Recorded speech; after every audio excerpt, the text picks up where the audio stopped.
नमस्कार, मनी गुरु के आज के इस बेहद ही खास कार्यक्रम में आप सभी का स्वागत है। आज का कार्यक्रम इसलिए भी खास है क्योंकि आज हम बात करेंगे महिलाओं के मनी मैनेजमेंट की, और ये आपको अपने अपने क्षेत्र की दिग्गज महिलाएं ही बताने वाली हैं। नमस्कार, मैं हूं स्वाति रायना और आज हम बात करने वाले हैं नारी अपने नए निवेश की कैसे कर सकती है तैयारी, कहां पर पैसे लगाएं, इन्वेस्टमेंट प्लानिंग में किन बातों का ख्याल रखें। ये तमाम जो बातें हैं आपके दिमाग में घूम रही होंगी, आज उन तमाम कंफ्यूजन को हम करने वाले हैं दूर। और इसी के लिए सबसे पहले अपनी आज की खास एक्सपर्ट्स का स्वागत करना चाहेंगे शो में। Poonam Rungta, certified financial planner, Pratibha Girish, founder Finwise, Pooja Bhinde, certified financial planner, तीनों ही हमारी एक्सपर्ट्स का बहुत बहुत स्वागत है। हैप्पी वुमेन्स डे आप सबको भी, और हमारी तमाम महिला दर्शकों को भी महिला दिवस की बहुत बहुत शुभकामनाएं। सबसे पहले आज हम बिल्कुल clear cut to the point तरीके से महिला निवेशकों के लिए म्यूचुअल फंड में इन्वेस्टमेंट के तरीके, रिस्क मैनेजमेंट कैसे करें, किन गलतियों से बचें, क्या करें क्या ना करें, तमाम बातें करने वाले हैं। तो सब आपको मिलने वाले हैं इस अगले आधे घंटे में, तो नोट कर लीजिएगा जरूर। आइए, सबसे पहले जब हम इन्वेस्टमेंट की शुरुआत करते हैं, हम यही जानना चाहते हैं कि मैं इन्वेस्टमेंट शुरू करूं तो कैसे शुरू करूं। मैंने अब डिसाइड कर लिया है कि अपनी पहली सैलरी से मैं इन्वेस्टमेंट अब शुरू करूंगी। अब ऐसे इन्वेस्टर्स के लिए पूजा, मैं अगर आपसे सबसे पहले जानना चाहूं कि एक महिला इन्वेस्टर या एक नारी जिसने अपनी पहली जॉब कर ली है और पहली सैलरी उसके हाथ में आ गई है, वो अपने इस पहले निवेश की शुरुआत कैसे करें। First of all thank you so much Swati, happy women's day सारे दर्शकों को, मेरे यहाँ पे फ्रेंड्स को और आपको भी।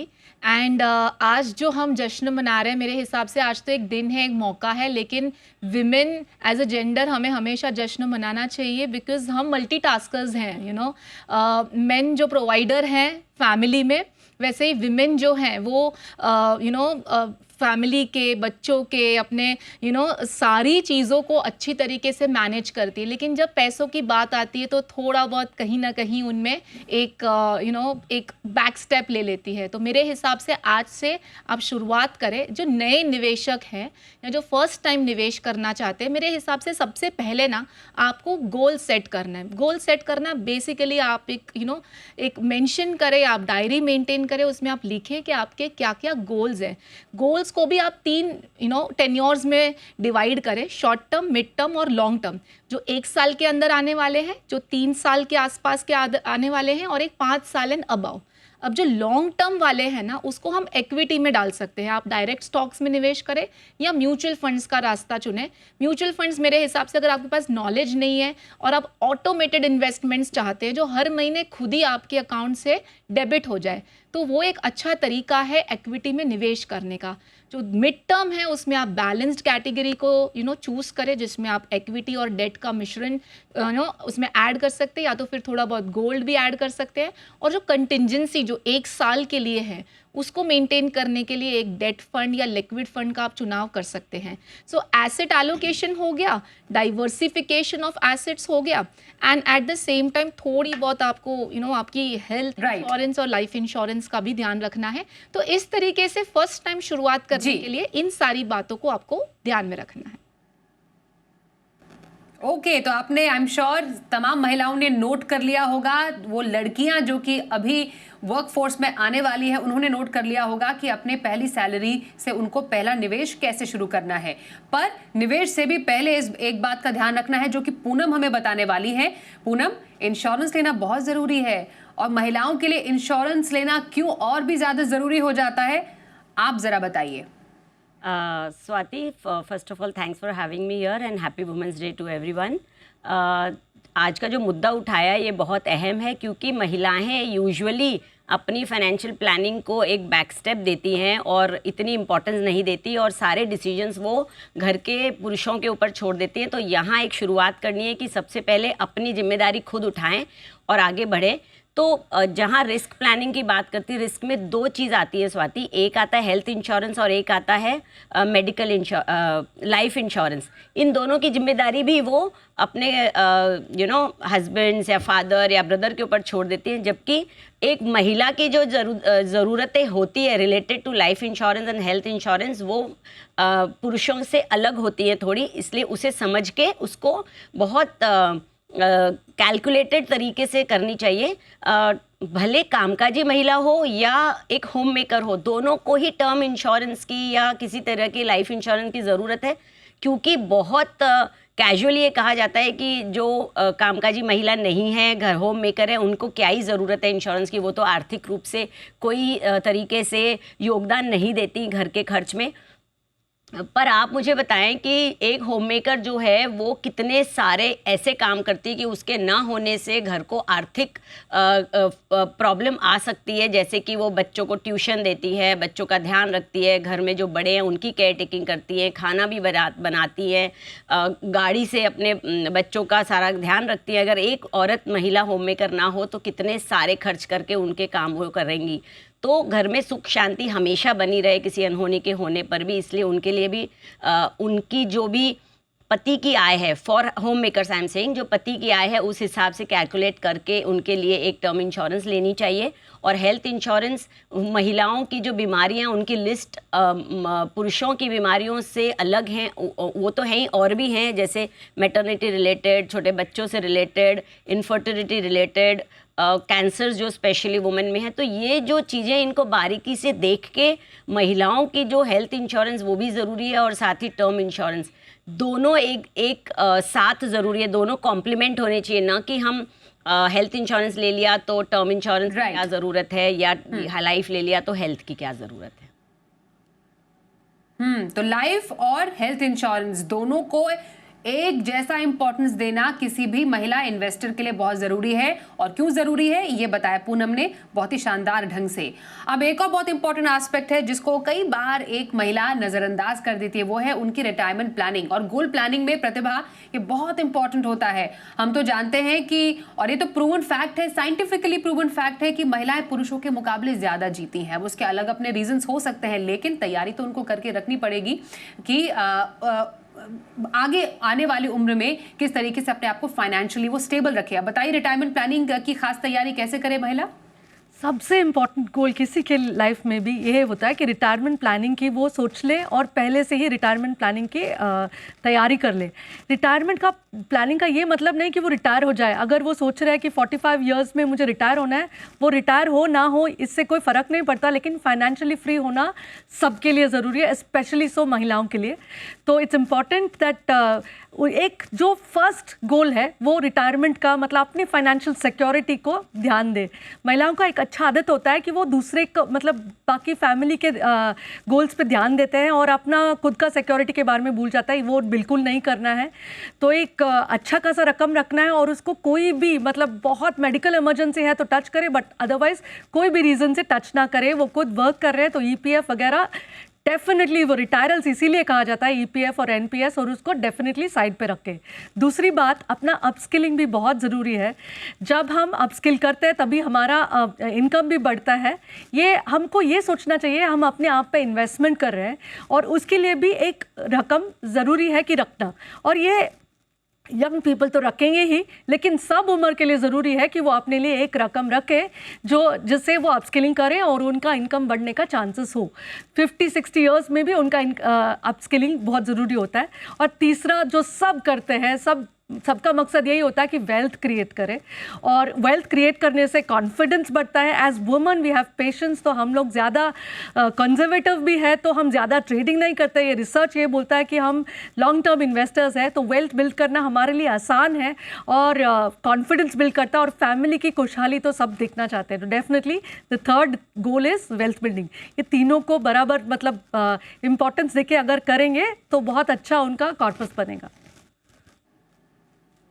एब्सोल्युटली। तो एक महिला के लिए, एक महिला निवेशक के लिए रिटायरमेंट प्लानिंग, उनके लिए स्किल अपग्रेडेशन मतलब अपने आप को अप टू डेट रखना टैलेंट के मामले में, और वेल्थ क्रिएट करना हर एक स्टेज ऑफ लाइफ में, ये बहुत इंपॉर्टेंट है। इन बातों का जरूर आपको नोट कर लीजिए। लेकिन जब हम इन्वेस्टमेंट कर रहे हैं, पूजा ये बताइए कि कितनी अमाउंट से इन्वेस्ट करना चाहिए। हम ये सोचते हैं कि हमारे लिए 5,000 काफी होंगे, 10,000 काफी होंगे, 500 रुपए काफी होंगे। तो जरा बताइए कितनी राशि से इन्वेस्ट करें और एक छोटी रकम से भी बड़ी कमाई कैसे की जा सकती है? जी बिल्कुल स्वाति, जैसे आपने मेंशन किया, जो रकम है ना वो डिसाइड करना है गोल के हिसाब से। जैसे हमने स्टार्ट में मेंशन किया कि काफ़ी सारे गोल्स होते हैं एक फाइनेंशियल जर्नी में, पढ़ाई, बच्चों की पढ़ाई हो गई, उनकी शादी हो गई, रिटायरमेंट, घर खरीदना, ट्रैवल करना, तो इन हर एक गोल के लिए आपको एक रकम जुटानी है और हर एक गोल में आपको इन्फ्लेशन को भी जोड़ना है।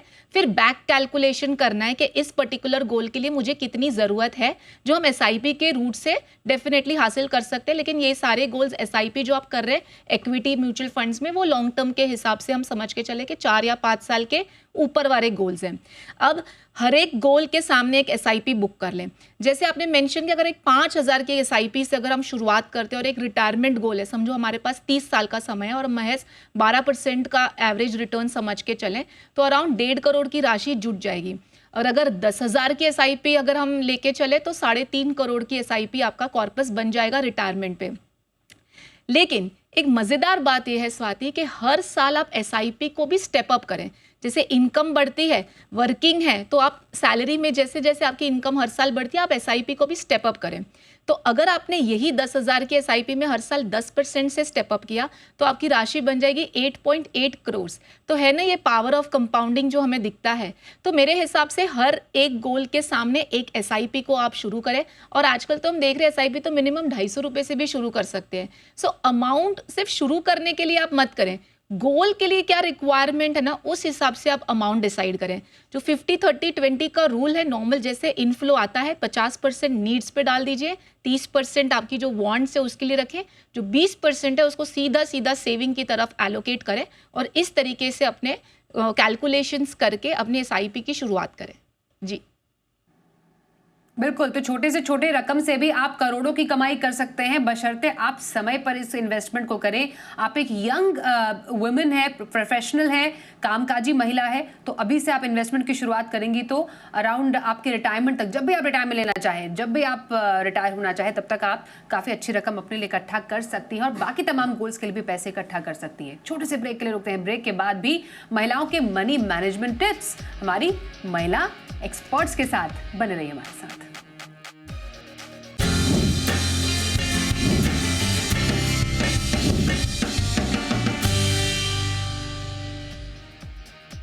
तो आप करना चाहते हैं इन्वेस्टमेंट की शुरुआत और कंफ्यूज हैं कि कैसे करें, तो इसमें हम आपकी मदद करें आज हमारे वुमेन्स डे स्पेशल प्रोग्राम में, जिसमें हम बता रहे हैं महिलाओं का मनी मैनेजमेंट। और ये टिप्स देने के लिए हमारे साथ 3 खास महिला एक्सपर्ट्स भी हैं, पूनम रुंगटा, प्रतिभा गिरीश और पूजा भिंडे। पूनम, जरा ये बताइए, हम तो महिलाओं को कह रहे हैं कि आप इन्वेस्ट कीजिए, लेकिन ट्रेडिशनली महिलाओं से अच्छी इन्वेस्टर शायद ही कोई हो। हम देखिए ना कि गोल्ड में जो जैसा महिलाओं का इन्वेस्टमेंट है और जिस तरीके से वो छोटी छोटी बचत करती हैं, वो सबको सिखाने वाली एक सीख है। अब बताइए, गोल्ड में ही अगर महिला का रुझान है कि मैं गोल्ड से पैसे कमाती हूँ, तो अच्छा और बढ़िया तरीका क्या हो सकता है आजकल के टाइम में? स्वाति, महिलाओं को गोल्ड से अलग करना बिल्कुल नामुमकिन है, पॉसिबल ही नहीं है। और ये बात आज की नहीं है, ये ट्रेडिशनली बाय नेचर वुमेन को जो प्रेशियस मेटल है गोल्ड और सिल्वर से बहुत लगाव है और उसमें वो जो छोटे छोटे निवेश करती हैं। आपको याद होगा हमारी मदर्स, हमारी ग्रैंड मदर्स, वो भी कोई भी ओकेजन मार्क करना हो, शादी हो, ब्याह हो, फेस्टिवल्स का टाइम हो, छोटे छोटे गोल्ड से जो हमें गिफ्ट्स देते हैं या ख़रीदते हैं, उससे एक तरह की गोल्ड की SIP बनती है। मगर ये ट्रेडिशनल तरीका जो था ये आज भी वही है, पर इसमें थोड़े से बदलाव करने की ज़रूरत है। एक तो है कि हम जो पहले ज़माने से हम गोल्ड की चीज़ें खरीदते हैं, ज्वेलरी खरीदते हैं, उसे बंद करके हम प्योर गोल्ड ले सकते हैं। क्योंकि जब हम निवेश के तौर पे गोल्ड खरीद रहे हैं, ना कि पहनने के लिए खरीद रहे हैं, तो निवेश के लिए खरीदा हुआ गोल्ड और अपने कंजम्पशन के लिए, अपने पहनने के लिए खरीदा हुआ गोल्ड में फ़र्क है। जब हम निवेश के लिए लेते हैं तो वो हमें प्योरिटी की गारंटी देता है और साथ ही आपको रीसेल वैल्यू तुरंत मिलती है उसकी। क्योंकि यूजुअली हमारे देश में हमने अगर गोल्ड खरीद लिया तो हम उसे बेचना नहीं चाहते हैं, वो हमेशा हमारी धरोहर बन के रह जाता है।